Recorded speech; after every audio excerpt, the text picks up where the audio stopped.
Hello everyone, I'm jumping on a minute early just to do a quick audio check before we get started.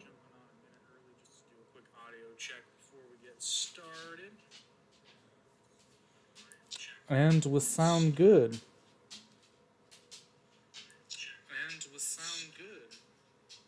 However, I am on a minute early. The short said 8:30. So, we shall wait a moment. People should have gotten the notification, but we don't want to be accused of shooting early. There we are, 8:30. Welcome everyone, solo special numero doce, not dos, doce. We are talking, as promised, the federal indictment of Donald Trump. Now, before we dig into this, I want to make one thing crystal clear based on some of the comments that we received on the short today. Number one, this is not a pro-Trump podcast. Number two, this is not an anti-Trump podcast. It doesn't irk me. What's the word I'm looking for? It always surprises me how quickly people judge us based upon a little less than 60-second clip. And they've already made their minds up. And we always laugh about it because it's like, oh, if you only knew. I think there was one comment where it was talking about how, like, oh, you know, your man Joe Biden. It's like, our man Joe Biden? We did a whole podcast where, granted, we tried to be nice, but we gave his presidency an F across the board. I think one thing he got a D on because we were being nice. But put that out of the... Just want to put that out there real quick before we dig into this. The other thing, it's in the description, but people don't read. So, one of the other things we've been sort of... What's the word I'm looking for? I'm having a brain fart. One of the things we've been accused of is cherry picking or saying that we're going to spin this. Like, first of all, I'm reading the text. But if you want to call me out on it, there's a link in the description that will take you to a digital copy of this exact indictment. I printed out the indictment that I've got a link to. This is the one and only indictment. It's a copy of the original indictment. So I highly encourage you to read it for yourself like I did. I am not going to be reading through the entire indictment for two reasons. One, that would be insanely boring. And two, there's a lot of repeated language in this, like there is in most legal documents. For case in point, check out the time I thought it would be a good idea to read you guys the proposed Restrict Act, or the bill rather, but it would have been the Restrict Act. The Restrict Act. That was very, very awful. But I do have, and there's a lot of highlights I want to go through and touch on, and we'll kind of discuss, and I highly encourage you, particularly if you disagree with what I'm saying, to say so in the comments, and we'll just have a conversation. But we'll get started. So page 1 of the indictment just lays out the general allegations. I'm not going to read number 1 of the introduction because everybody knows what this is.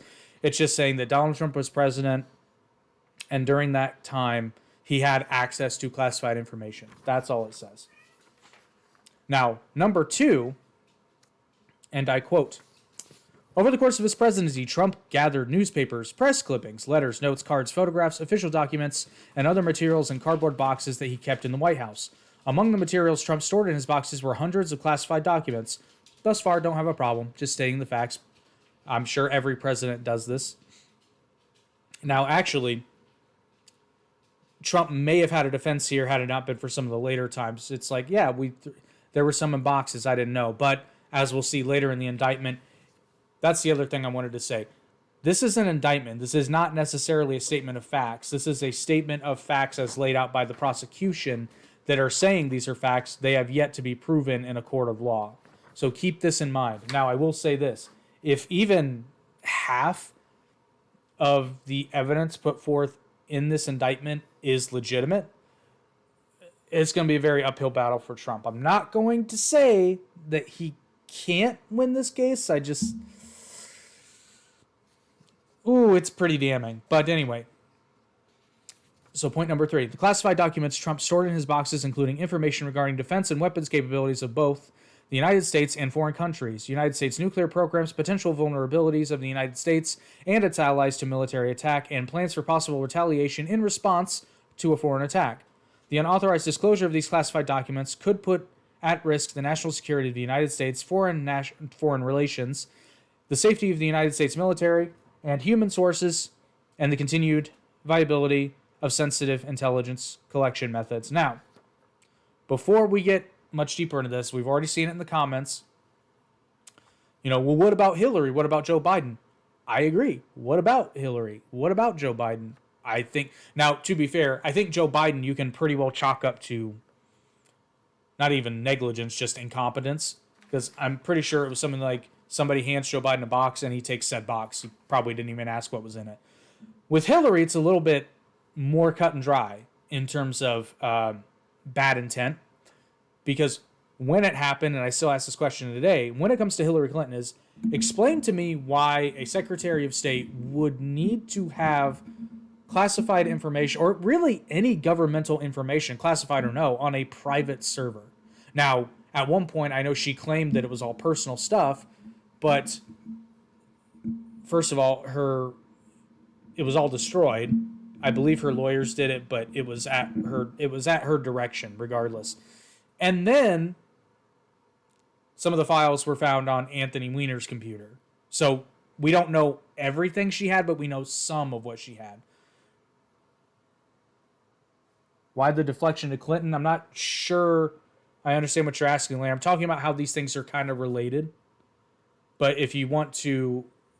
I want to make sure I understand your question, Larry. Are you asking why I'm bringing up Clinton? There's a little bit of a delay, so I'll keep going for a second, but I'll look for your response and address it then. I'm not trying to ignore everybody or anybody. Yeah, I know, Larry. Phil, thanks for joining the show, but can you clarify your question for me?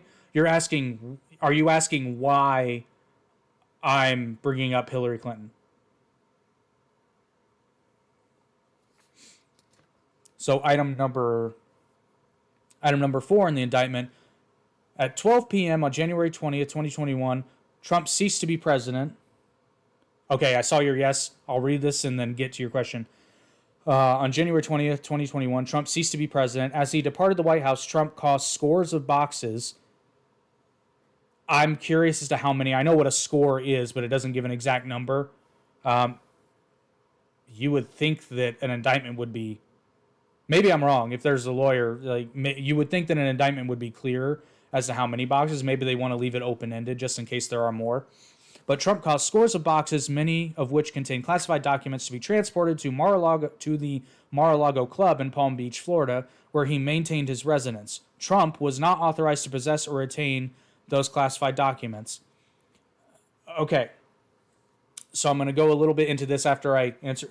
So I'm bringing up Hillary Clinton as a sort of comparable thing. Now, later we're going to get into some of the differences, but that's why I'm bringing her and Joe Biden up, because as of this point in the indictment, we're only talking about Trump having in his possession classified documents that he is allegedly unauthorized to have. That's the only reason I'm bringing it up now, but there is more. Now, it's worth noting that at the time this happened with Hillary Clinton, she was Secretary of State. She wasn't president of the United States, so she didn't even have the ability to declassify certain documents, whereas Trump did. And if you had read nothing else in the indictment up to here, my first thought would have been, well, maybe Trump did declassify some of this stuff. We don't know. Now, obviously, later in the indictment, it goes into where that is not necessarily the case. But as far as this goes, so thus far, they've established Trump was president. While he was president, he had in his possession many things, including classified documents in boxes. After he was no longer president, he had in his possession those boxes and moved them to the Mar-a-Lago Club in Florida, where he was, according to this, not authorized to have them. The indictment continues. And Larry, hopefully I answered your question. If not, let me know. Number 5, the Mar-a-Lago Club was an active social club which, between January 2021 and August 2022, hosted events for tens of thousands of members and guests. After Trump's presidency, the Mar-a-Lago Mar-a-Lago Club was not an authorized location for storage, possession, review, display, or discussion of classified documents. That's an accurate statement. It would not have been an authorized location, even if the only way it would have been appropriate was if all the documents had been declassified. Nevertheless, Trump stored his boxes containing classified documents in various locations at the Mar-a-Lago Club, including in a ballroom, a bathroom, and a shower, an office space, his bedroom, and a storage room. Now, I want to make I encourage you, if you're listening to this podcast and or reading the indictment, I want you to kind of in your mind's eye take names out of this, because I've noticed one of the big things here is that there's the pro-Trump camp who just cannot believe that Trump would ever.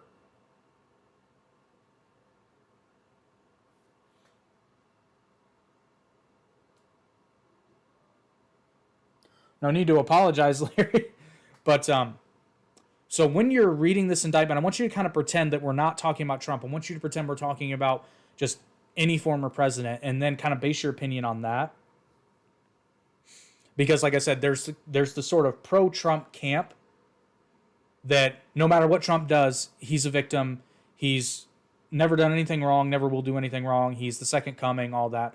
And then there's the opposite side, which is Trump coughed, therefore he's spreading diseases, that kind of camp.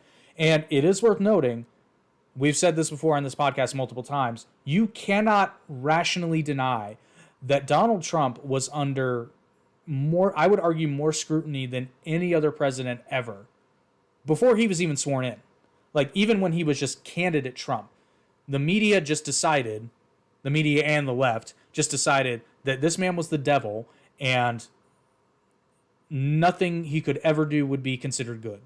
I don't think you can rationally argue that. If you want to, you can try, but I would like you to tell me one news source other than maybe Fox News that treated Trump with a degree of even civility, much less a degree of reverence, because excluding Fox News. Okay, so our number 6 on the indictment.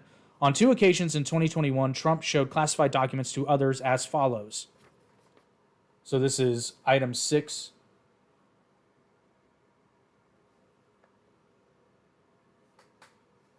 Are you saying OAN Newsmax?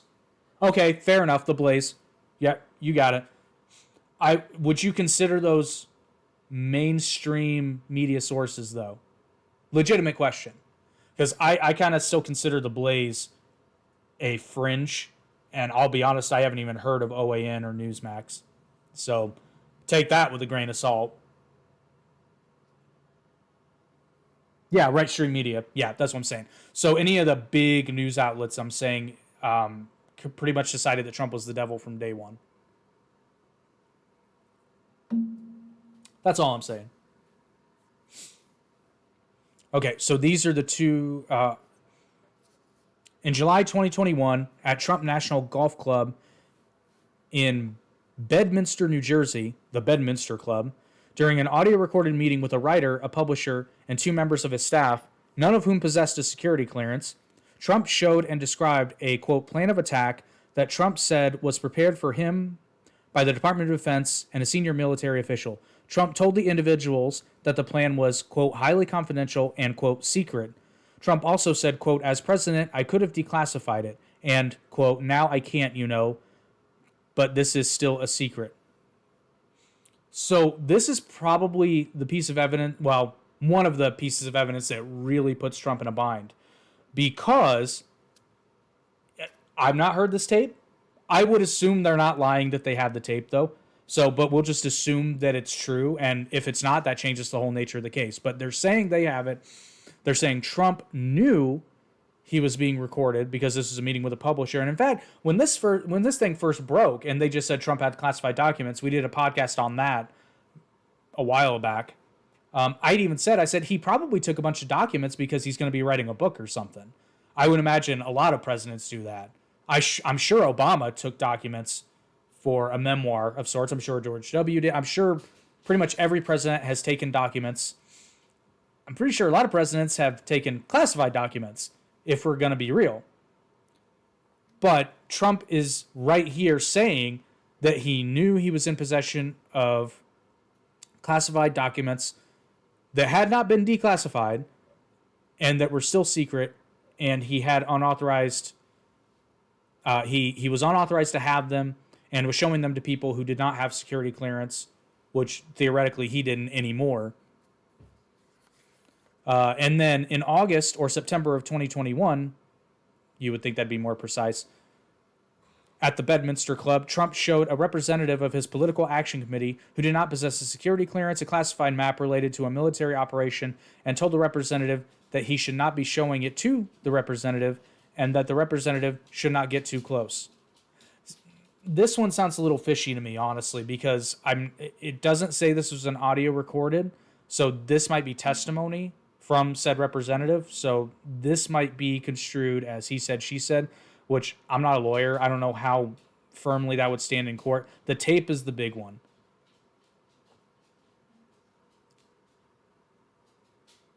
Because even if Trump was found to have had this map in his possession, he could always just argue with like, well, I didn't show it to anyone. So food for thought there. Item 7. On March 30th, 2022, the Federal Bureau of Investigation opened a criminal investigation into the unlawful retention of classified documents at the Mar-a-Lago Club. A federal grand jury investigation began the next month. The grand jury issued a subpoena requiring Trump to turn over all documents with classification markings. Trump endeavored to obstruct the FBI. They are asserting this. I want to remind everybody, this is not a statement of fact. This is a statement of charges. Larry, this is all planned. What do you mean, my friend? I think I know what you mean, but I don't want to put words in your mouth. Are you saying that this was all planned by, I don't even want to say the current administration, but I guess, are you saying this was planned to set Trump up? Is that what you mean? Let's see. Where was I? Trump endeavored to obstruct the FBI and grand jury investigations and conceal his continued retention of classified documents by, among other things, quote, suggesting that his attorney falsely represent to the FBI and grand jury that Trump did not have documents called for by the grand jury subpoena, directing defendant Waltine Nauta, if I'm mispronouncing that, I apologize. Not really, I don't care. Maybe Nauta, but I'm going to say Nauta, because he's Nauta. Directing defendant Waltine Nauta to move boxes of documents to conceal them from Trump's attorney, the FBI, and the grand jury. C. Suggesting that his attorney hide or destroy documents called for by the grand jury subpoena. D. Providing to the FBI and grand jury just some of the documents called for by the grand jury subpoena while claiming that he was cooperating fully. And E. Causing a certification to be submitted to the FBI and grand jury falsely representing that all documents called for by the grand jury subpoena had been produced, while knowing that, in fact, not all such documents had been produced. Going out on a limb here, but aren't D and E the same thing? This is why I hate legal documents, because D and E are the same thing. It's literally the same thing. So there's a grain of salt for everybody. Item 8 on the indictment. As a result of Trump's retention of classified documents after his presidency and refusal to return them, hundreds of classified documents were not recovered by the United States government until 2022 as follows. A. On January 17th, nearly 1 year after Trump left office, and after months of demands by the National Archives and Records Administration for Trump, I believe they are going to refer to the National Archives and Records Administration as NARA from here on out, for Trump to provide all missing presidential records. Trump provided only 15 boxes, which contained 197 documents with classification markings. Again, this is just restating. B. On June 3rd, in response to a grand jury subpoena demanding the production of all documents with classification markings, Trump's attorney provided to the FBI 38 more documents with classification markings. C. On August 8th, pursuant to a court-authorized search warrant, the FBI recovered from Trump's office and a storage room at the Mar-a-Lago Club 102 more documents with classification markings. I guess that's why they broke it down. This section is labeled Trump's co-conspirator. Oh, I'm skipping this. So this is just going over who Mr. Nauta is. Defendant Nauta was a member of the United States Navy stationed as a valet in the White House during Trump's presidency. Beginning in August 2021, Nauta became an executive assistant in the office of Donald J. Trump and served as Trump's personal aide or, quote, body man. Nauta reported to Trump, worked closely with Trump, and traveled with Trump. So the next section just goes over what the Mar-a-Lago Club actually is, and again kind of restates the events. I'm not going to read this word for word. Like I said, you can read the indictment for yourself. The link it's the first line in the description. The next section, which is essentially items 13 through 18, just goes over the definitions of classified information and what the different classifications are, such as top secret, secret, or confidential. Again, this is just defining terms, so I'm not going to read this verbatim. But once again, feel free to read it at your leisure.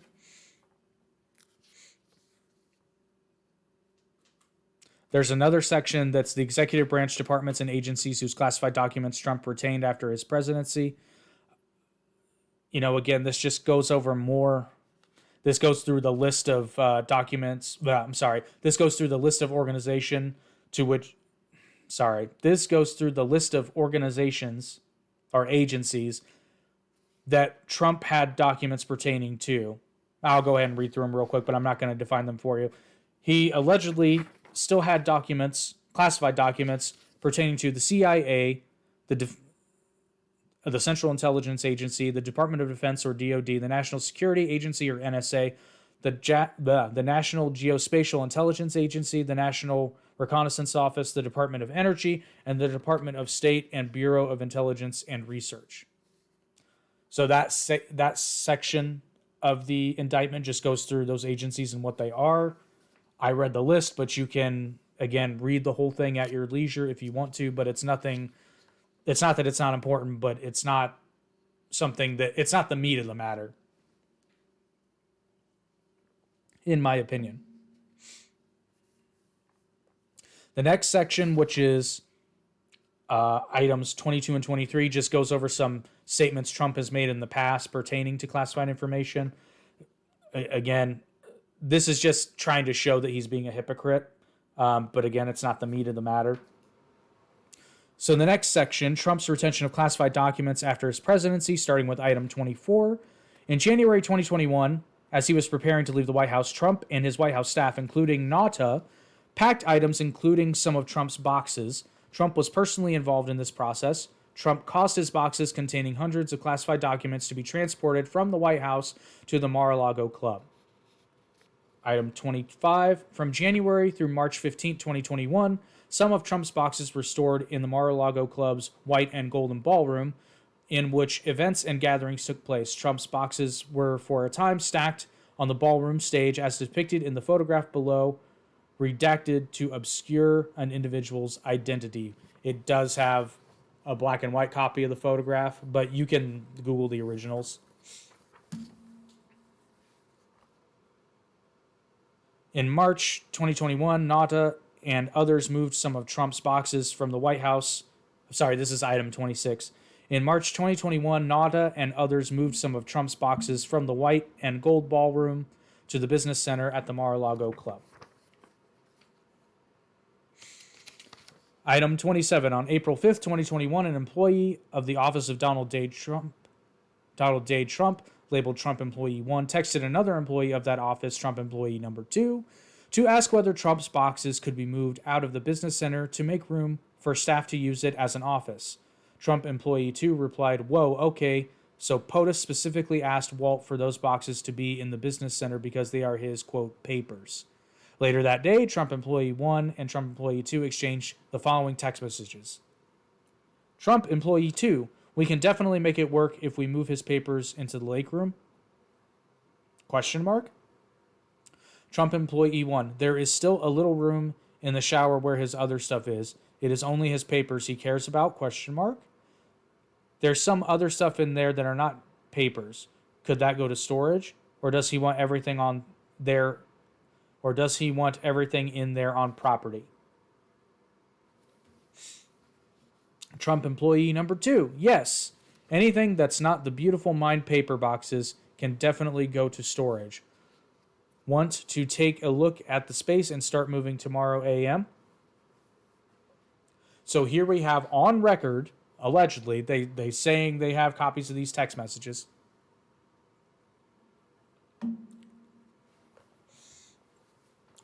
Now, at this point, Trump could still, without any more information at this point, Trump could still make the assertion that he was under the impression that everything had been declassified. It's an uphill battle, but it could have been done. But you'll see. Oh, no, I'm sorry. They have the audio recording of him saying he knew that some of these documents were classified. Plus, there's the whole issue of him refusing to turn over the documents when he was asked for them on multiple occasions. So, but now we have text messages. Oh my God, shut up, Eric. He's joking, everyone. He's joking in the text thread.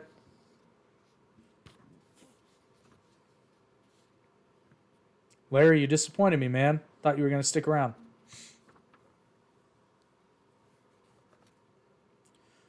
So we have text messages, and these aren't the only ones they have.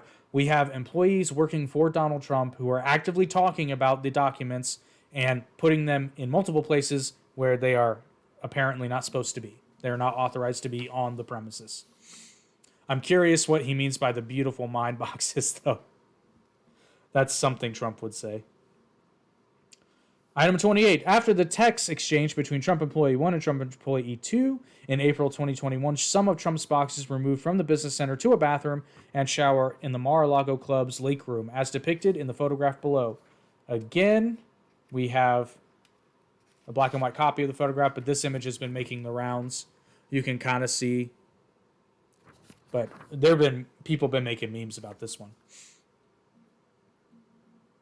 Then I'm skipping over item 29 because, again, it's just repeating itself and talking more about how accessible the Mar-a-Lago Club is. Item number 30. On June 24th, 2021, Trump's boxes that were in the lake room were moved to the storage room.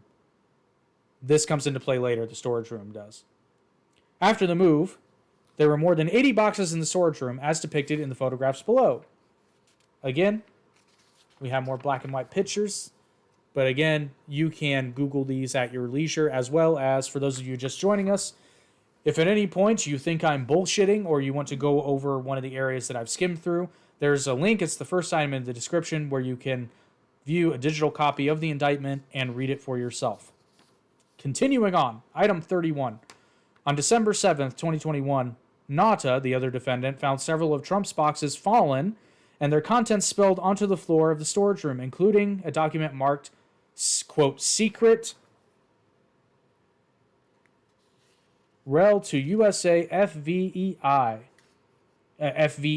sorry, which denoted that the information in the document was releasable only to the Five Eyes Intelligence Alliance, consisting of Australia, Canada, New Zealand, the United Kingdom, and the United States. Nada texted Trump Employee 2, quote, I opened the door and found this. Nada also attached 2 photographs he took of the spill. Trump Employee 2 replied, oh no, and I'm sorry POTUS had my phone. One of the photographs Nada texted to Trump Employee 2 is depicted below, with visible classified information redacted. Trump's unlawful retention of this document is charged in count 8 of the indictment. So again,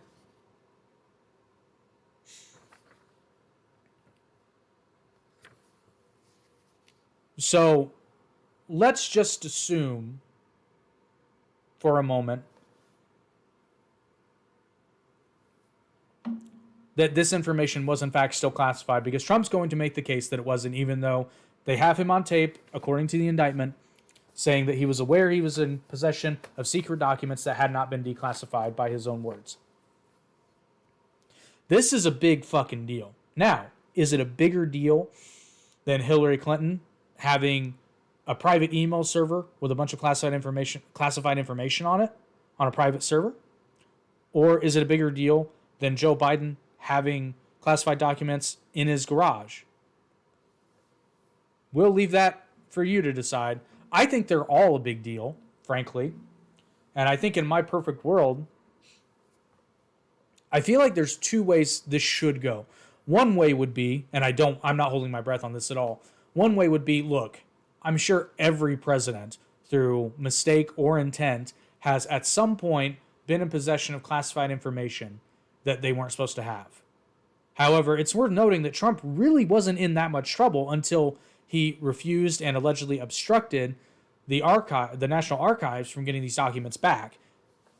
Had he just given them back, I think the media still would have made a hubbub about this, but I don't think there would have been a federal indictment had he just cooperated from the beginning. And then the other way to look at it, the other way I think this should or could or ideally would go, is they say, okay, in the interest of fairness, we didn't exactly throw the book at Hillary. Now, Biden is allegedly cooperating, but we're going to, we'll dig into that. And if he cooperates, fine, whatever. Now, Donald, I feel like they got to give some kind of wrist slap here, but I think if they offered him something where it's like, listen, just return all the stuff and not necessarily call it even, but we'll at least wait till after the election happens, whether he becomes president or not, then we can kind of revisit this. And then you get the whole like politician slap on the wrist. And then they say, not even for leniency, but just we're going to call it time served or whatever that equivalent is. Because again, Hillary didn't get in any trouble at all. And they know she had classified documents. They just can't say for sure what she had because most of it was deleted. They only knew about it because of what they found on Anthony Weiner's computer right next to his dick pics. But I don't see that happening. So the other thing I would like to see is, yeah, absolutely, take this to court. But I want charges against Hillary and Biden too if he refuses to cooperate or they find out that he had stuff that even he said he wasn't supposed to. I want prosecution across the board for anybody that does this. Now, something I was thinking about today, and I could be totally wrong on this one. There seems to be a lot of paper, and this shit is allegedly classified, but it's real easy to take paper documents. I'm just wondering, is this much paper actually necessary in this day and age? In the new millennium?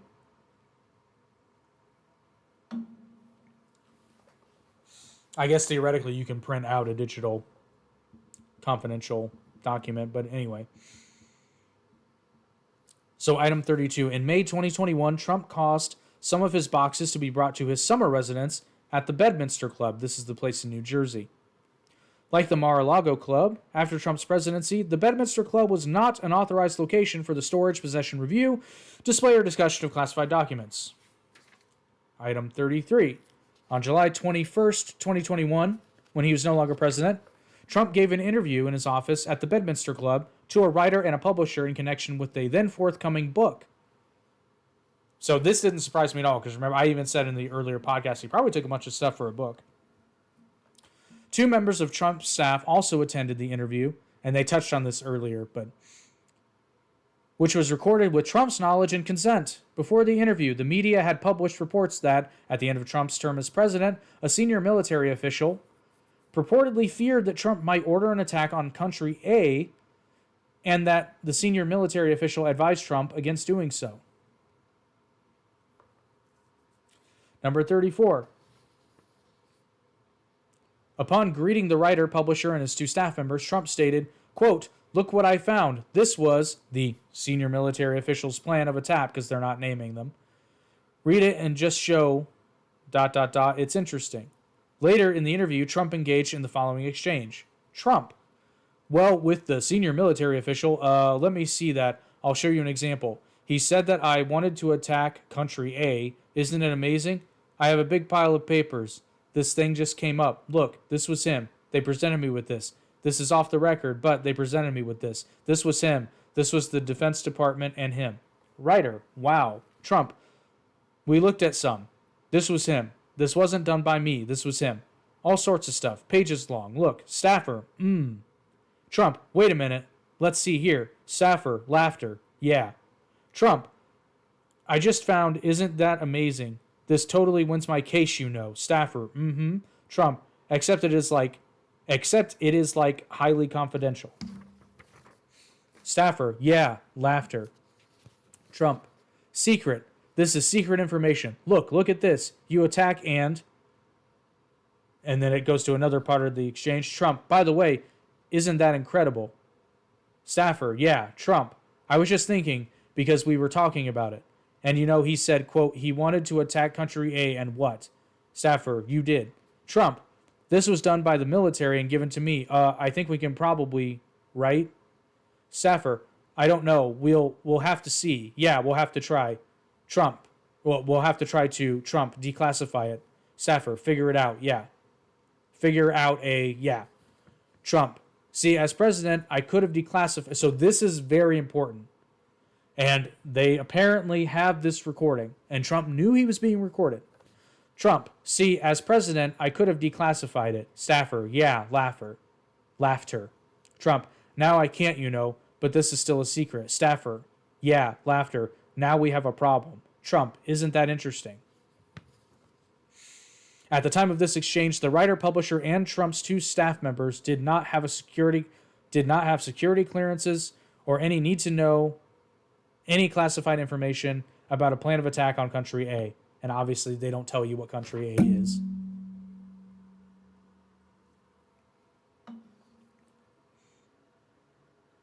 I'm very disappointed in all of you.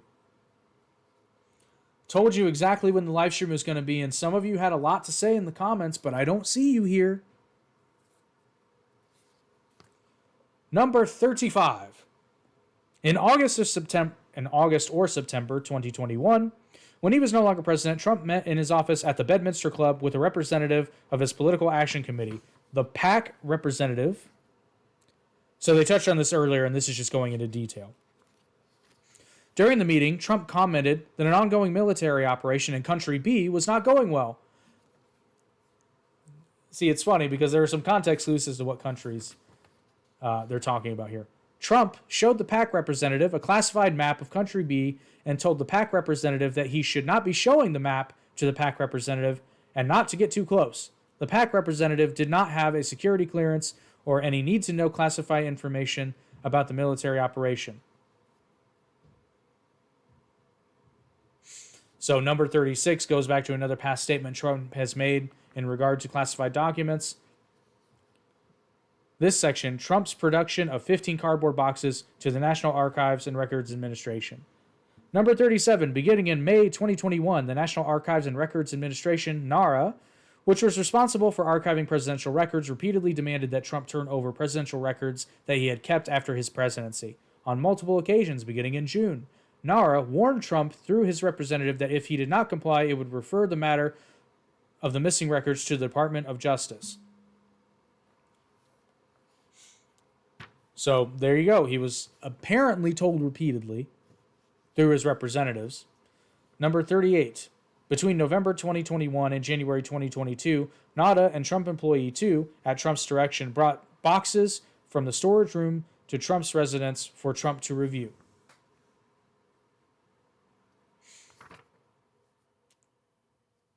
And then the next one, it just shows on November 12th, so item 39, on November 12th, 2021, Trump employee 2 provided Trump a photograph of his boxes in the storage room by taping it to one of the boxes that Trump employee 2 had placed in Trump's residence. Trump employee 2 provided Trump the photograph so that Trump could see how many of his boxes were stored in the storage room. The photograph shown below depicted a wall of the storage room against which dozens of Trump's boxes were stacked. So again, for those on the audio stream, I'm showing these photos. So if you hear a brief pause, I'm just showing the photo to the camera.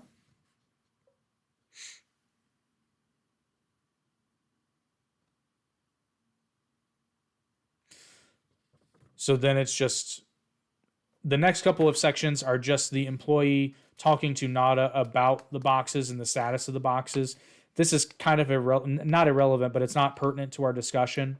But like I said, you can read the indictment in full. This is just outlining the communications regarding the boxes in the storage room between the Trump employee and NADA. So then jumping to item 46, on January 17th, 2022, Trump employee 2 and NADA gathered 15 boxes from Trump's residence, loaded the boxes in NADA's car, and took them to a commercial truck for delivery to NARA. NARA, again, for those who might just be joining, is the National Archives. Number 47, when interviewed by the FBI in May 2022 regarding the location and movement of boxes before the production to NARA. NADA made false and misleading statements as set forth in count 38 of this indictment, including A, falsely stating that he was not aware of Trump's boxes being brought to Trump's residence for his review. Trump provided 15 boxes to NARA in January 2022. Now, prior to that, they just outlined all the communication regarding those boxes, so that is a false statement. B, falsely stating that he did not know how the boxes that he and Trump employee 2 brought from Trump's residence to the commercial truck for delivery to NARA on January 17, 2022, had gotten to the residence. And C, when asked whether he knew where Trump's boxes had been stored before they were in Trump's residence and whether they had been in a secure and locked location, Nada falsely responded, I wish I could tell you. I don't know. I don't. I honestly just don't know. I'm kind of surprised at the just sheer stupidity, because if you're trying to hide something, you've got text threads. Like, come on.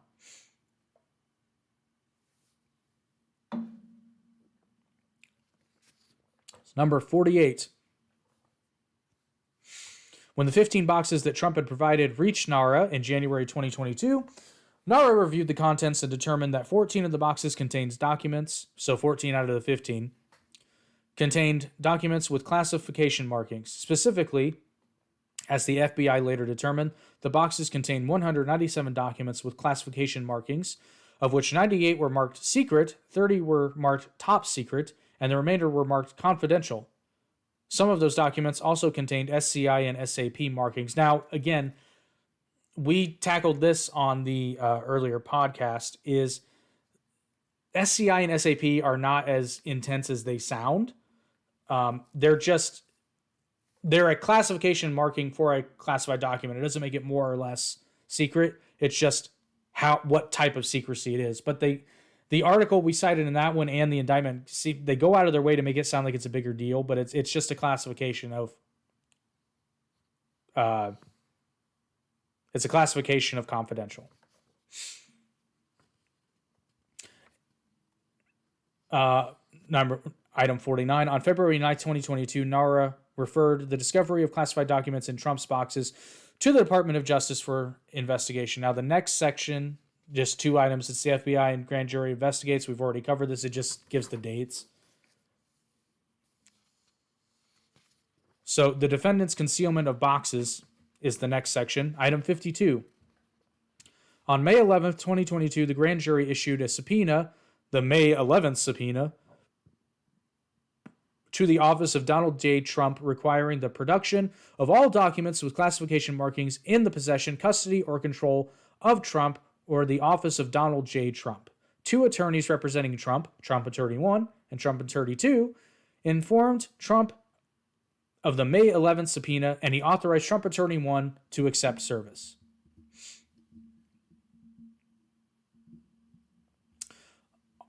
Item 53. On May 22nd, 2022, Nada entered the storage room at 3:47 p.m. and left approximately 34 minutes later carrying one of Trump's boxes.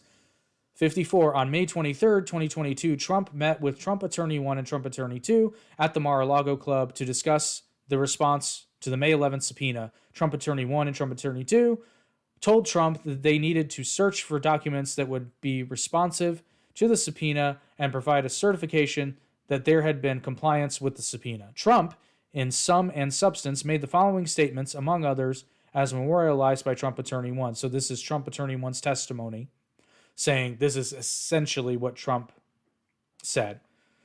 A, I don't want anybody looking. I don't want anybody looking through my boxes. I really don't. I don't want you looking through my boxes. B, well, what happens if we just don't respond at all or don't play ball with them? C, wouldn't it be better if we just told them we don't have anything here? D, well, look, isn't it better if there are no documents? So once again, that is the testimony of Trump Attorney 1. They do not have a recording as far as I can tell, or as far as laid out here. So again, we have a tendency in this country lately that if somebody says something, if they're in my camp, it's got to be true. Now, maybe this is true. I don't know. I wasn't there. Now, to be fair, This seems like something Trump would do, so I'm inclined to believe it. But also, we have to point out that these attorneys, it's in their vested interest because Ben Shapiro said this, and I totally agree with it. The worst job on planet Earth is being Donald Trump's lawyer, because I'm paraphrasing Shapiro here, so I don't want to take credit for this. Like, when you're a lawyer, you want your client to do two things. The first one is to shut up, and the second one is don't write anything down that's incriminating.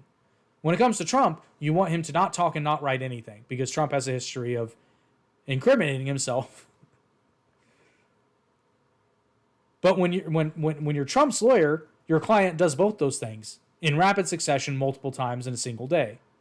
So these attorneys do have a vested interest in separating themselves from this. Now, Trump's new defense I'm not sure if these are his attorneys for his defense. Probably not. Oh, no, they can't be. They testified.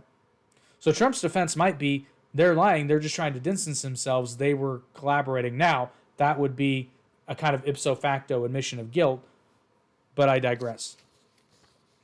Item 55. While meeting with Trump Attorney 1 and Trump Attorney 2 on May 23rd, Trump, in sum and substance, told the following story as memorialized by Trump Attorney 1.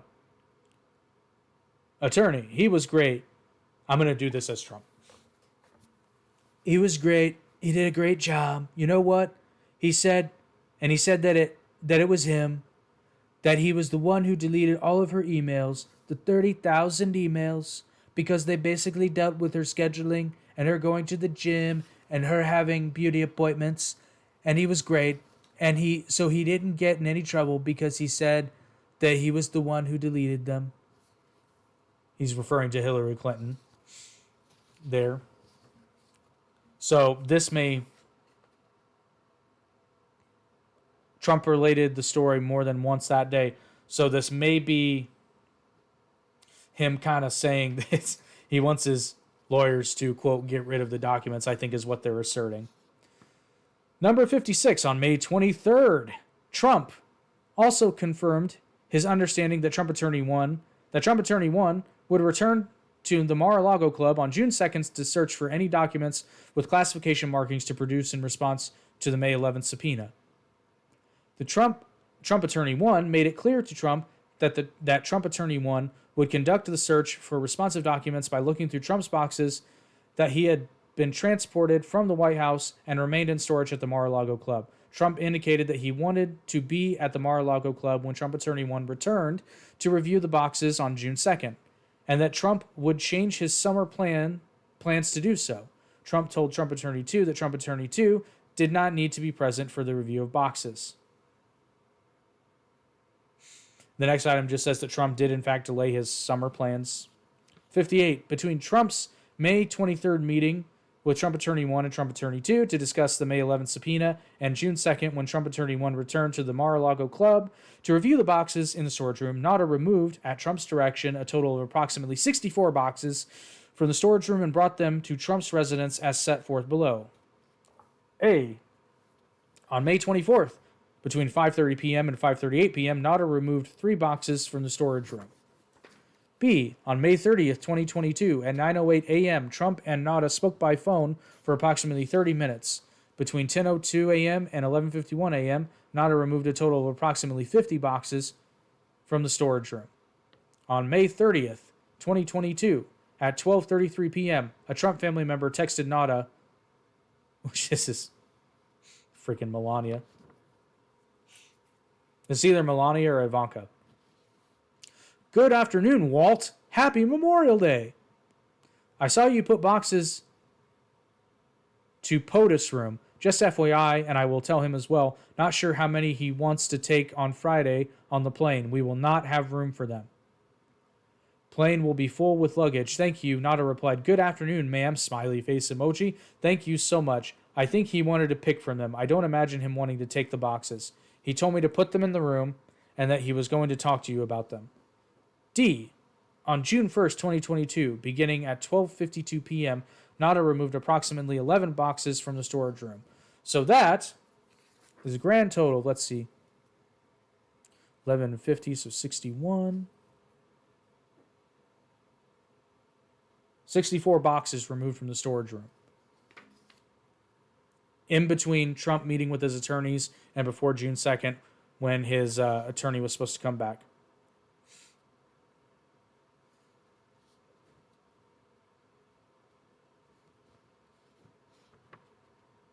So the next section is just Trump and his number one attorney making sure that they were going to meet on June 2nd. Then 60 and 61 talk about. So 60 just talks about. I'll just read them because they're short. 60. On June 2nd, 2022, the day that Trump Attorney 1 was scheduled to review Trump's boxes in the storage room, Trump spoke with Nada on the phone at 9:29 a.m. for approximately 24 seconds. Item 64. Later that day, between 12:33 p.m. and 12:52 p.m., Nada and an employee of the Mar-a-Lago Club moved approximately 30 boxes from Trump's residence to the storage room. So they brought the boxes back. 62. In sum, between May 23rd, 2022 and June 2nd, 2022, before Trump Attorney 1's review of Trump's boxes in the storage room, Nada, at Trump's direction, moved approximately 64 boxes from the storage room to Trump's residence and brought to the storage room only approximately 30 boxes. Neither Trump or Nada informed Trump Attorney 1 of this information. So the next section is the false certification to the FBI and the grand jury. So item 63 just reminds us that Trump Attorney 1 is coming to the Mar-a-Lago Club to go through the boxes. On June 2nd, 2022, so this is item 64, between 3:53 p.m. and 6:23 p.m., Trump Attorney 1 reviewed the contents of Trump's boxes in the storage room. Trump Attorney 1 located 38 documents with classification markings inside the boxes, which Trump Attorney 1 removed and placed in a red-walled folder. Trump Attorney 1 contacted Nada and asked him to bring clear duct tape to the storage room, which Nada did. Trump Attorney 1 used the clear duct tape to seal the red-walled folder with the documents with classification markings inside. Item 65. For those of you just joining us, we're going through the indictment here. We're at item number 65 now, probably, right a little over halfway through the pertinent information, because there's a lot at the end of this, again, just a restatement of facts. So number 65, after Trump Attorney 1 finished sealing, and if you're just joining us, want to remind you, there's a link in the description. It's the first item in the description where you can check out a digital copy of this, a digital copy of the indictment, so you can read it for yourself, because I'm not reading it word for word. I'm just going over pertinent sections that I feel are pertinent. Okay, 65. After Trump Attorney 1 finished sealing the red-walled folder containing the documents with classification markings that he had found inside Trump's boxes, Nada took Trump Attorney 1 to a dining room in the Mar-a-Lago Club to meet with Trump. After Trump Attorney 1 confirmed that he was finished with his search of the storage room, Trump asked, quote, "Did you find anything? Is it bad? Good?" 66. Trump and Trump Attorney 1 then discussed what to do with the red-walled folder containing documents with classification markings and whether Trump Attorney 1 should bring them to his hotel room and put them in the safe there. During the conversation, Trump made a plucking motion, as memorialized by Trump Attorney 1. Quote, "He made a funny motion as though, well, okay, why don't you take them with you to your hotel room, and if there's anything really bad in there, and that was the motion that he made. He didn't say that, because it says in the indictment, pluck it out. But he's saying that Trump didn't say pluck it out. He's saying that he made the motion. 67. That evening, Trump Attorney 1 contacted the Department of Justice and requested that an FBI agent meet him at the Mar-a-Lago Club the next day, June 3rd, so that he could turn over the documents responsive to the May 11th subpoena.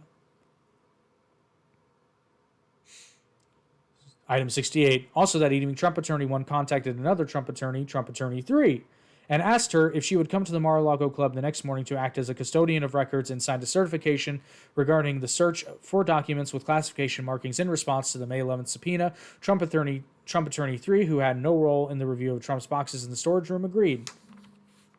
Item 69. The next day, on June 3rd, 2022, at Trump Attorney 1's request, Trump Attorney 3 signed a certification as the custodian of records for the office of Donald J. Trump and took it to the Mar-a-Lago Club to provide it to the Department of Justice and FBI.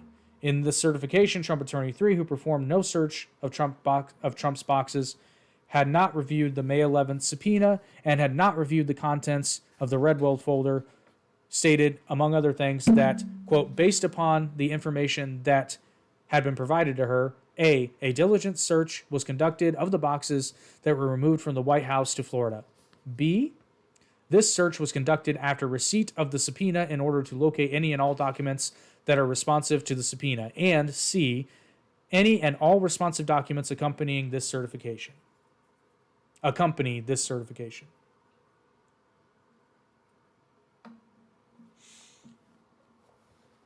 Item 70.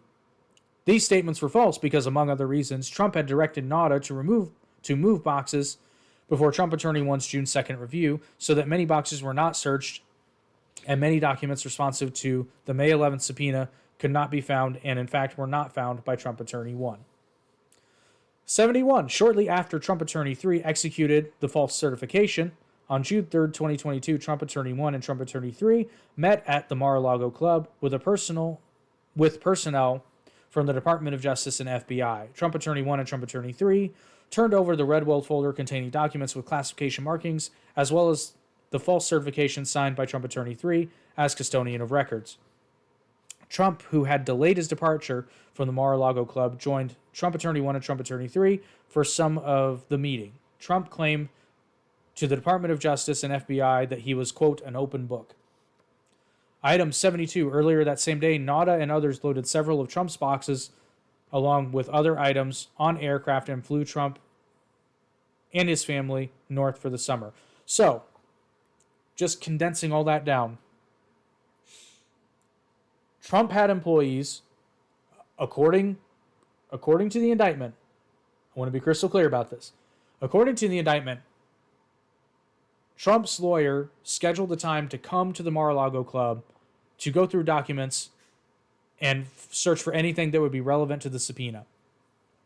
Trump directed his former, I guess you could say his former, what did he say he was? Like his former aide, along with employees of the Mar-a-Lago Club who worked for Trump, to remove boxes from the premises. Theoretically, they're asserting so that Trump could go through them and pluck out documents and then return boxes that wouldn't contain anything classified. Trump Attorney 1 conducted his search, put it all in a folder. Then Trump Attorney 1 asked an attorney who had not been present during the inspection to act as a custodian of records, thus making the certification false given to the FBI. And then on the same day that they gave the information over to the Department of Justice, Trump's aide and others put the boxes that they displaced onto the plane so that they could go with Trump. Theoretically, to hide them, is I guess what they're asserting. So the next session is the court-authorized search of the Mar-a-Lago Club. 73. In July 2022, the FBI and grand jury obtained and reviewed surveillance video from the Mar-a-Lago Club showing the movement of boxes set forth above. Now, the one thing I really took away from this is just the sheer stupidity of it all. Because you know they can get your surveillance footage. They can get your text messages. They can get all of this. I guess they were just hoping, again, assuming all of this is true and accurate, like, just the sheer stupidity of it, if this is in fact accurate.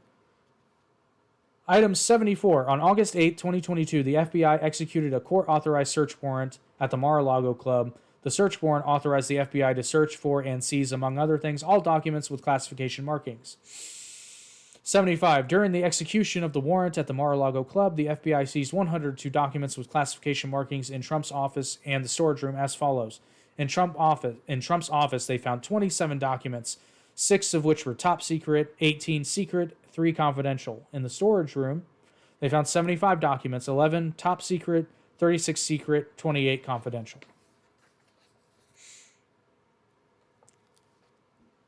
Okay, so the next section counts 1 through 31. It's just stating that on or about the dates set forth in the table below, in Palm Beach County, in the Southern District of Florida, and elsewhere, the defendant, Donald J. Trump, having unauthorized possession of, access to, and control over documents relating to the national defense, did willfully retain the documents and fail to deliver them to the officer and employee of the United States entitled to receive them, that is, Trump, without authorization, retained at the Mar-a-Lago Club documents relating to the national defense, including the following. So then it goes through and lists all the counts. I'm not going to go through every count. However, some of these...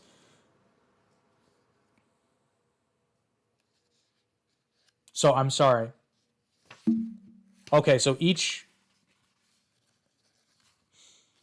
So then it goes through a list of the documents. Now, obviously, they're not telling you what's in the document, but they tell you the nature of the documents. So some of these are highlighted. Again, you can read the entire indictment. Link is in the description. So document number 5 is a top secret document dated June 2020 concerning nuclear capabilities of a foreign country. Document number 7, labeled secret, document dated October 21st, 2018, concerning communications with the leader of a foreign country. Number 8, document dated October 4th, 2019, concerning military capabilities of a foreign country. There's a few like that. Document 9, undated document concerning military attacks by a foreign country. Document 11, no marking. Now, isn't this interesting? The reason I'm bringing this one up is they're alleging that this document was classified, but it has no marking by their own admission.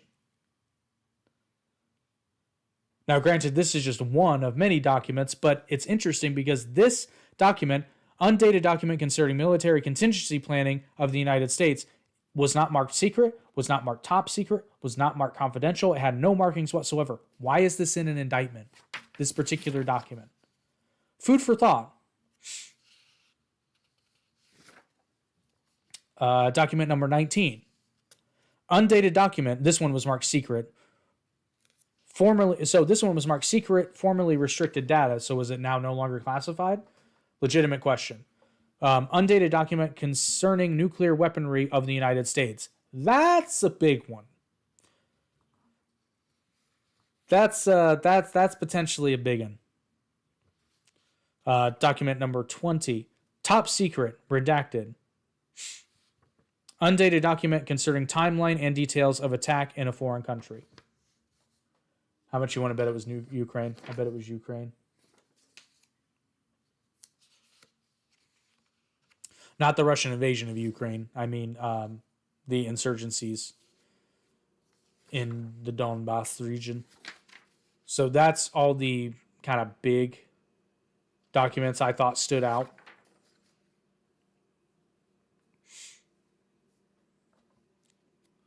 So this next section, count 32, conspiracy to obstruct justice. 78, just saying that the general allegations of this indictment are re-alleged and fully incorporated here by reference. Conspiracy and its objects. Number 79, from on or about May 11, 2022 through in or around August 2022 in Palm Beach County in the Southern District of Florida and elsewhere, the defendants Donald J. Trump and Waltine Nauta did knowingly combine, conspire, confederate, and agree with each other and with others known and unknown to the grand jury to engage in misleading conduct toward another person and corruptly persuade another person to withhold a record, document, and other object from an official proceeding in violation of United States Code 18 United States Code 1512 B2A, and to corruptly conceal a record, document, and other object from the official proceeding in violation of 18 United States Code 1512 C1.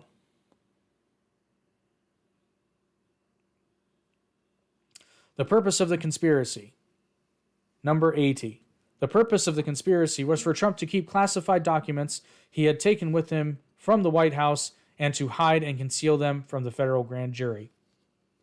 I mean, it certainly seems that way if we are assuming that everything in the indictment is accurate.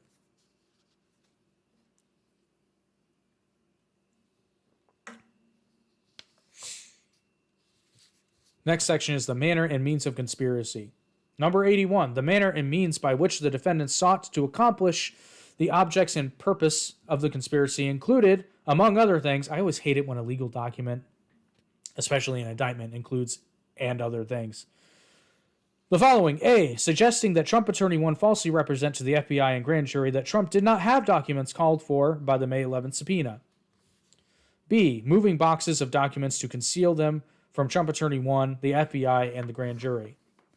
C, suggesting that Trump Attorney 1 hire destroyed documents called for by the May 11th subpoena. D, providing to the FBI and grand jury just some of the documents called for by the May 11th subpoena, while Trump claimed he was cooperating fully. E, causing a false certification to be submitted to the FBI and grand jury representing that all documents with the classification markings had been produced when in fact they had not. And so, isn't E technically not on Trump and Nauta? Well, I get... No, that's not what... Never mind. Because Trump Attorney 1 kind of dropped the ball with the custodian of records, but it still would have been a false certification. Never mind. That's what happens when you think out loud. F, making false and misleading statements to the FBI, all in violation of Title 18 United States Code Section 1512K. Count 33, withholding a document or record. Item 83, from on or about May 11th, so now we're going through the actual counts. From on or about May 11, 2022 through in or around August 2022 in Palm Beach County in the Southern District of Florida and elsewhere, the defendants Donald J. Trump and Walter Nauta did knowingly engage in misleading conduct toward another person and knowingly corruptly persuade and attempt to persuade another person with intent to cause and induce any person to withhold a record, document, or another object from an official proceeding. That is, 1. Trump attempted to persuade Trump Attorney 1 to hide and conceal documents from a federal grand jury, and 2. Trump and Nauta misled Trump Attorney 1 by moving boxes that contained documents with classification markings so that Trump Attorney 1 would not find the documents and produce them to the federal grand jury, all in violation of Title 18 United States Code Sections 1512B2A and 2. So basically, they're going through the counts now. So count 34 is alleging Trump and Nauta hid and concealed boxes that contained documents with classification markings from Trump Attorney 1 so that Trump Attorney 1 would not find the documents and produce them to a federal grand jury, essentially stating the same thing. And again, count 35 is stating much of the same thing. Count 36 is stating much of the same thing, as is count 37, although it goes into more detail about how they're saying that a diligent search, this is pretty much dealing with the certification from what I understand. Count 38, false statements and representations. Item 94, on May 26, 2022, Nauta participated in a voluntary interview with the FBI. During the interview, the FBI explained to Nauta that the FBI was investigating how classified documents had been kept at the Mar-a-Lago Club, and the FBI asked Nauta questions about the location and movement of Trump's boxes before Trump provided 15 boxes to the National Archives on January 17, 2022. Nauta was represented by counsel, and the FBI advised Nauta that the interview was voluntary and they could leave at any time. The FBI also advised Nauta that it was a criminal offense to lie to the FBI. The interview was recorded. Item 95. On or about May 26, 2022, in Palm Beach County, in the Southern District of Florida and elsewhere, the defendant, Walter Nauta, in a matter within the jurisdiction of the executive branch of the United States government, did knowingly and willfully make a materially false, fictitious, and fraudulent statement and representation. That is, in a voluntary interview during a federal criminal investigation being conducted by the FBI, Nauta was asked the following question and gave the following false answers. Question: are you aware of any boxes being brought to his home, his suite? Answer: no. Question: all right. So to the best of your knowledge, you're saying that those boxes that you brought onto the truck, first time you ever laid eyes on them was just the day when Trump Employee 2 needed you to answer correct. Question: to take them. Okay. Question: and knowing that we're trying to track the life of these boxes and where they could have been kept and stored and all that kind of stuff. Answer: Question: do you have any information that could help us understand, like where they were kept, how they were kept, where they were secured, were they locked? Something that makes the intelligence community feel better about these things, you know? Answer: I wish I could tell you. I don't know. I honestly just don't know. So this is the full conversation that was mentioned earlier. Question: and what? So you only saw the 15 boxes, 17 boxes? Answer: Question: The day of the move, even they just showed up that day. Answer, they were in Pine Hall. Trump employee 2 just asked me, hey, can we move some boxes? Question, okay. Answer, and I was like, okay. Question, so you didn't know, had no idea how they got there before? Answer, no. Item number 6, the underscored statements and representations above were false, as Nada knew that 1, Nada did in fact know that the boxes in Pine Hall had come from the storage room, as Nada himself, with the assistance of Trump employee 2, had moved the boxes from the storage room to Pine Hall, and 2, Nada had observed the boxes in and moved them to the various locations in the Mar-a-Lago Club. All in violation of Title 18 United States Code, Section 1001A2. And there is a signed statement from Jack Smith of the FBI. So the next pages are just basically the court documents being filled out.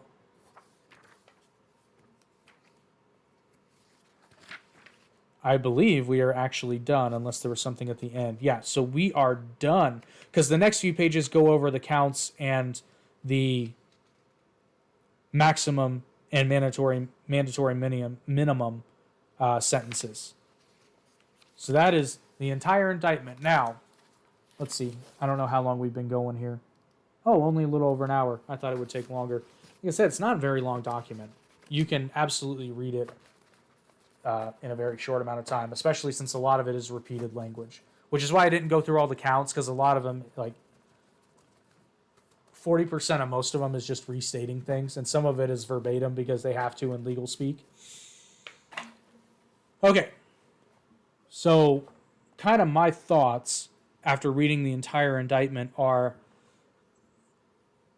so when Trump was indicted in New York, I agreed with many who said they didn't have much of a case and they kind of had to bend certain aspects of the law, i.e. the statute of limitations and stuff. Now listen, when it comes to New York, do I think Trump falsified business records? Abso-fucking-lutely. Do I think all politicians falsify business records? Abso-fucking-lutely. Now, do I think Trump had unauthorized possession of classified documents? Well, we know that. They found them. So we know that. Do I think that he knowingly was in possession and he knew that he wasn't supposed to have them? I'll be honest, I'm not sure if he knew at the time of taking them. It's very hard to get a read on Donald Trump's mind and what happens in there. Now, do I think at some point he was made aware of this and he decided, fuck him, I'm going to keep him anyway? That's a very Trump thing to do.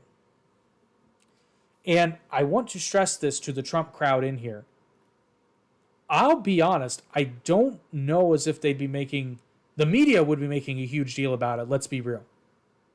Just the fact that Trump had taken classified documents, even if it had been an accident, the media would have been all over that. But as far as the Department of Justice is concerned, I don't know that they would have made a very big deal out of this because they gave him a lot of time to just return the documents. The simplest thing would have been for him to just return the documents. And he could have even said, listen, I wanted to go through this stuff because I'm working on a book. Could we maybe go through some of this stuff? And I think that would have been perfectly legit. I don't know what the exact process is, but I would think they would have been willing to work with him, or at least work with giving him copies of what he wanted, and the archives had their copies, and everybody was happy. But, and I stress again, I'm more concerned about the precedent that this is setting, because Hillary Clinton wasn't indicted. Now, whether you think she was innocent or not, she was in possession of classified documents that she wasn't supposed to have. Certainly not on a private server.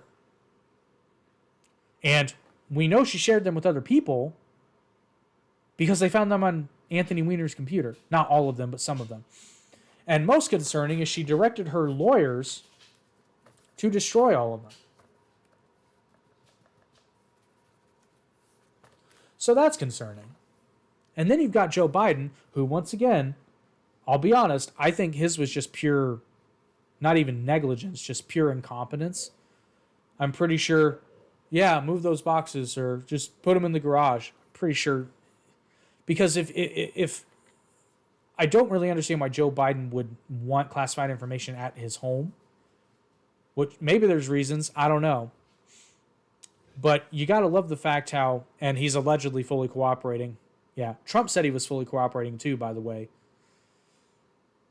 You just gotta love the fact how anytime Hunter is brought up, anytime the alleged bribery, i.e., Joe Biden receiving $5 million from a foreign national on multiple occasions, come up, you know, the press, for the most part, not the right wing press, but the general press, the big media, and especially, the current administration, they all scoff at that idea. And yet, just investigate it. Just like many people said with Trump, just investigate it. If he's guilty, he's guilty. If he's innocent, he's innocent. The investigation will figure this out. That points to, much like Trump not wanting an investigation, Biden not wanting an investigation points to me that there's guilt here in some way, shape, or form. So I think my ideal thing would be, I'd like everybody to be investigated, frankly. But if you're not going to investigate anyone, consider the optics, Democrats, Democratic leadership here. Consider the optics of this. Even if this is legitimate, we're going into an election year. The election is realistically already started. The primaries are first, obviously, but the election is going. People have announced their candidacy. People are running for president. You are currently investigating. Well, no, you've indicted your largest political rival, your nemesis, as it were. The optics of that don't look good. It certainly doesn't look good to Trump's base, but let's be real, nothing the Biden administration does looks good for Trump's base, even if it's things they would like. This is really, I keep saying it, this whole election is going to come down to the independents, because there's the camp that loves Trump, will always love Trump, no matter what he does. Trump's the best. Even if he's found guilty of this, they'd be like, what's the big deal? It's not like he was sharing it with people, even though according to the indictment he was. And then you've got the camp that just decided from day one that Trump is the devil, i.e. the people who were screaming and crying when he won the election in 2016. So you got that camp. What it's really going to come down to, and how this plays out, is going to affect how independents view Trump. And this entire election, no matter how far it goes for Trump or DeSantis or even Biden, this is all going to be decided by independents, because the two camps are already firmly established. There are people that have already decided they're going to vote for the Democrat, which presumably is Biden, because the DNC has come out and said they're not going to hold a primary. So the only way Biden's not getting that nomination is if somehow he dies before election day. So they might want to have a number two backed up, which, by the way, I saw today that Robert Kennedy Jr. Was on the Joe Rogan Experience. So I'm going to make a note to watch that, but I haven't had a chance to yet. I've still got to finish Andrew Tate on Valuetainment, the PVD podcast. That's like almost 5 hours. That's a doozy. But let's assume that Trump is found guilty here. Just for a moment, let's have a hypothetical situation here. Let's assume that Trump is found guilty on this. What do I think is going to happen? I don't think he'll serve any jail time, and if he does serve jail time, it's going to be very, very minimal jail time. I think this is honestly them jumping on an opportunity to try to make Trump ineligible to run for president. I truly, truly believe that. Because this may be more common than we think. We just don't hear about it. I mean, going back and forth with the National Archives with a former president. I do believe it's politically motivated, but Trump's not helping himself here, which that story of Trump, right? I do honestly believe that from day one, there was a witch hunt for Donald Trump. But Trump has never, ever been the best friend and aide to Donald Trump. So that being said, if they succeed and he becomes ineligible, it will be interesting, though, if during all of this happening, they approach him and try to plea him down for maybe just plead down to a felony, but will mark it, massively reduced sentence, yada, yada, yada, but you will be ineligible to run for president in the United States. That would be very interesting. And honestly, that's when Trump can kind of latch onto this and say, see, I told you, this was politically motivated.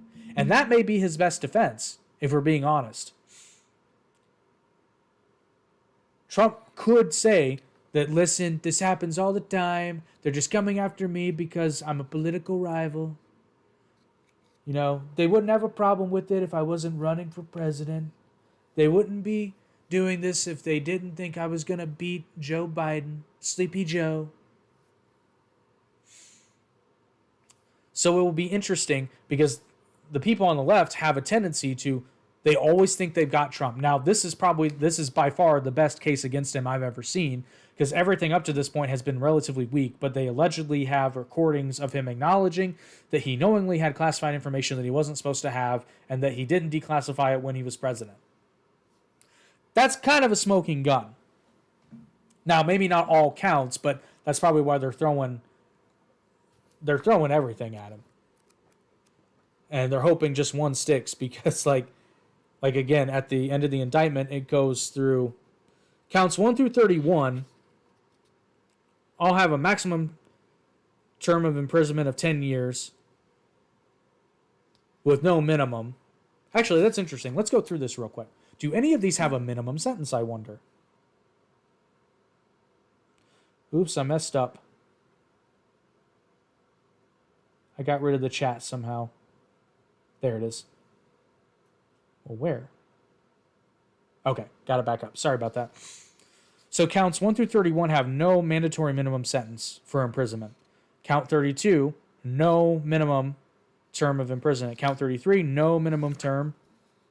Count 34, 35, 36, 37.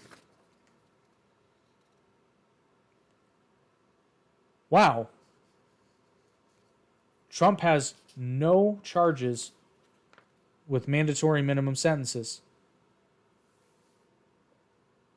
Interesting. Interesting. And for the record, it doesn't seem like Nauta does either. So none of these charges have a minimum sentence. What do you think's going to happen, America? I'll tell you what I think's going to happen. I think Trump is going to be approached because, once again, the left in their hubris thinks that they've got him. They think, I'm going to make a prediction here, and it's a hot take and it's a bold prediction. But this is honestly what I think is going to happen. And I want to preface this with, Trump is not my first choice for president. He's not. But if it came down, I'll say this on record, if it comes down between Joe Biden and Donald Trump, I will be voting for Donald Trump just because my wallet can't take 4 more years of Joe Biden. But he's not my first choice. I don't particularly like Trump. I liked the Trump economy. That's pretty much it. And I do give credit where credit's due. Trump had multiple opportunities. Now, granted, there were multiple times where he tried, or he allegedly tried to take more power than he could, but the system of checks and balances worked. But there were times where Trump could have exercised legitimate authority and refused to do so, opting instead for negotiation. But I digress. So my hot take, I think you're going to see them try to approach Trump for a plea deal. And I think the plea deal will be something similar to, listen, just plead guilty. You won't serve any jail time. No super duper fines. But since you, and they're not even going to say this part, since he would plead guilty, he would apparently not be eligible to run for president. Now, I think this is going to come particularly late in the game because there's this other notion that this is going to happen super fast. Like, I want to remind everybody, Trump is not even due back in court for the New York indictment until December of this year. So Trump is probably not even going to see the inside of a courtroom again because he's already been arraigned and a judge has been assigned. He's probably not going to see the inside of a courtroom until 2024. So this is not going to be a quick process. So I do believe you're going to see them approach Trump. And boy, if they do that, that's going to just confirm everything. And they'll do it too because they're, again, the hubris of the left. And don't get me wrong, the right has its hubris too. But we're talking about the left right now. The hubris of the left. Once again, they think they've got him. They have to prove that all this is real, though. Now, I believe they have the recorded conversations. I believe they have the surveillance footage. I believe they have the text messages. They can still screw it up. Because if they can prove that this is political targeting, they could at the very least, I don't know if they could technically get a mistrial, but if they can show that it was politically motivated, it casts major doubt on the validity of this particular investigation and indictment. And I think they're going to do it.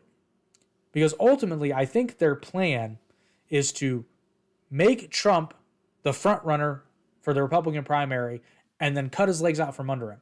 And you'll notice, I'm sure DeSantis is speaking here and there, but you're not hearing that much about him out of the major news outlets. They're focusing on Trump because, this is just my opinion, they know that Ron DeSantis stands a better chance of beating specifically Joe Biden. This isn't a testament of whether or not more Republicans like him, but in general election, they know that Ron DeSantis will eviscerate Joe Biden. Whereas it's a little bit less clear with Trump. Because as Ben Shapiro has pointed out multiple times, Joe Biden, now, again, so touching on the 2020 election, just my opinion. Do I think it was stolen? No. Do I think it was rigged? Absolutely. We've gone over that multiple times. When they changed the rules for unsolicited mail-in ballots, like, we called that. We said that if they were going to do unrestricted mail-in ballots, that the Democrats were going to win. And we called that. And plus, I mean, there were, 60 some odd court cases that Trump lost all of them. I mean, like, you can say the system is rigged, but you would think that one might stick when you've got that many. But I digress. So, on the books, Joe Biden has beaten Donald Trump. Now, assuming for a moment that the election was totally legit in every single way, shape, or form, which I believe it was, but I think the deck was stacked in the Democrats' favor because of how many of the ballots were sourced. Legitimate ballots, but I think they were sourced in a questionable way. So scoreboard, Joe Biden has beaten Donald Trump. So it makes sense that the Democrats would want to repeat that race because Donald Trump would have to convince all the people that voted for him in 2016, who then lost faith in 2020, to regain their faith again after everything that's happened. And I just don't see that happening either. And Ben Shapiro has pointed this out multiple times too. That'd be a really hard thing to do. Now, it could happen if it can be brought to light, which the Durham report kind of started doing this. So if it can all be brought to light that all this was bullshit and politically motivated except this, and the only reason this was brought up was because of political motivations, that honestly might get Trump the White House. It just depends on how this goes. Now, another thing about this is we don't know how serious. Now, the one about nuclear capabilities of the United States is concerning, but remember, that one was not marked classified anymore, if I'm reading and understanding that correctly, with no marking. Now, it's interesting, once again, that document was included in the indictment, but it didn't have any markings. So are they assuming it's classified? Does it identify as classified? So that's very interesting. But these documents might very well be meeting minutes. Like, they talk about the nature, but we will never know what they are unless they're declassified after the investigation. But my question to you is, if these documents are declassified after this, not investigation, but if they're declassified after this case, then what's the big deal? If they could have just been declassified like that, then what's the problem other than the fact that this is kind of a semantic battle? So there's a lot of word vomiting happening right now. But I was hoping for more interaction from you and all those people who said that we were stupid and Biden supporters and Trump supporters. I'm very disappointed in you. Because this was your chance to prove how stupid we were. But I guess you couldn't be bothered to defend your opinion. So hopefully we see you on some after the live stream. But I think for now we will wrap it up. In closing, I usually get kind of pumped coming into an election. I get sick of it by about October. Usually after about the VP debate, I'm over it. But I tend to get kind of excited because it's kind of fun. There's usually a lot of funny moments. I'm not excited about this one. I think this one's going to be real ugly. And this is actually the first election. I'm usually not into this whole like fear mongering thing, but this is honestly the first election where I'm not going to say I'm scared, but I'm very concerned because I think 4 more years of Joe Biden And I want to be crystal clear. I don't mean 4 more years of a Democrat. I mean 4 more years of Joe Biden. I think this could be a fucking disaster. For the scoreboard, just go back. We weren't even able to grade his whole term, but we did a whole podcast where we graded both Donald Trump's presidency and Joe Biden's presidency thus far. I think Donald got a C, if I remember correctly, and Joe Biden got a big fat F. And we tried to be fair. And once again, I invite you all, watch it and put in the comments where you disagree, because we're beyond willing to have a conversation. It's the whole point of this. But yeah, I'm very disappointed in you. I'm very disappointed in you all, because I don't think any of you that commented actually watched the live stream. So, yeah, good job showing us. But in closing, 2024 is going to be an absolute shit show, and I was kind of looking forward to that year. I think I might have my hopes up for 2025. And here's another thing to consider. What is the Biden administration going to do if Trump or DeSantis wins? You want to talk about, I think they might just lay landmines for the incoming administration, kind of as an afterthought. But that was the Trump indictment. Once again, first item in the description. You can view the indictment. We made a post on the RTA Media blog where it has a direct link to a copy of that indictment. You can read it for yourself, although I venture to guess none of you will. And you'll just talk about how I'm lying and making stuff up or getting it wrong, and you're getting it wrong. It's fake news, and you won't even read it yourself because you're too lazy to fucking take not even an hour, probably not even half an hour, to read through. You skim it. Fucking skim it. Just go to the sections that I read, for fuck's sake. But none of you were going to do that. So go ahead. Just tell us all how we're lying, how we're full of shit, whatever. Keep doing it. We don't care. But in closing, thank you for enjoying this episode of the Average Intelligence Podcast. Hopefully you're a little bit less average and a little bit more intelligent. And for fuck's sake, if we have to explain the name of the podcast one more time, I'm just going to be sick. It's a fucking joke, people. Laugh a little. It'll help you relax. As always, please sure to like, share, and subscribe, even though you probably won't. You'll probably just talk about how stupid we are in the comments and then not do anything. Except you'll dislike. You'll for sure dislike. Some of you people dislike the weirdest stuff, too. It's so odd. But yes, please like, share, and subscribe and help the channel grow. But thank you to the new subscribers, to the many new subscribers. I was looking forward to seeing you here, but I guess you're going to check it out afterwards. I'm not talking about you guys. You guys are awesome. And if you would rather listen to the podcast rather than watch the video, you can check us out on pretty much all audio podcasting platforms: Apple Podcasts, Google Podcasts, Spotify, iHeartRadio, Amazon Music, YouTube Music, all that good stuff. We will see you guys next week. Not sure what we'll talk about yet, but we're open to suggestions.